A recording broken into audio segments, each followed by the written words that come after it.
The purpose of the VA Innovation Creation Series is to accelerate the development of personalized prosthetics and assistive technologies for veterans. And we're hoping this can help inform how we can create personalized prosthetics and assistive technologies for patients more broadly, not just veterans and service members.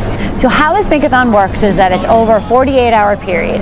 And at the beginning of the first day, people have the opportunity to pitch different problems or challenges or opportunities to create these personalized prosthetics and assistive technologies. So they're really starting with the problem to solve.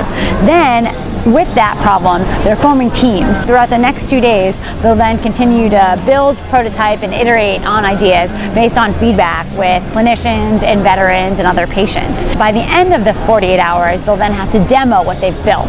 For this event, we've brought 14 of our printers.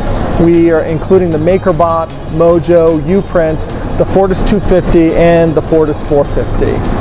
This really provided a lot of flexibility to the students to try different materials and evaluate their designs across a different variety of machines.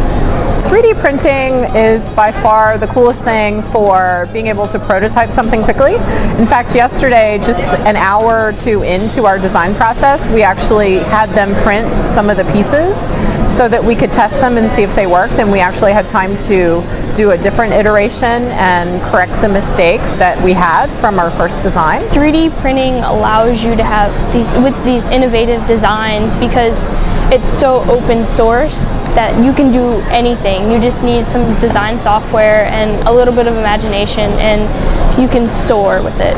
This is my high heel. This is a modified cheetah for a child that they put padding in.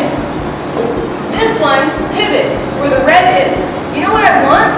Is one socket that fits comfortably and a coupler right here. So I can pop this off and put this one on. Pop this off and put this one on. Above the cosmetic necessity to just go back to being a normal person, not getting stared at, not being asked questions.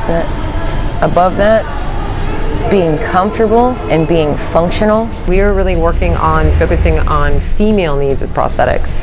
So a lot of prosthetics are designed with utilitarian needs and things like that, so they work for men and women, but they don't quite fit right, or they don't quite have the same aesthetics that a woman might want. Why not do prosthetic fairings? So fairings are amazing and they've proven to help people with their self-confidence. So while interviewing Lisa Marie, I thought, well, a lot of fairings run anything from $600 to $2,000. So the idea was, why not make a fairing that's really low cost? So with this one, it was great because we were able to send in a print last night and say, oh, that didn't fit, let's do another one.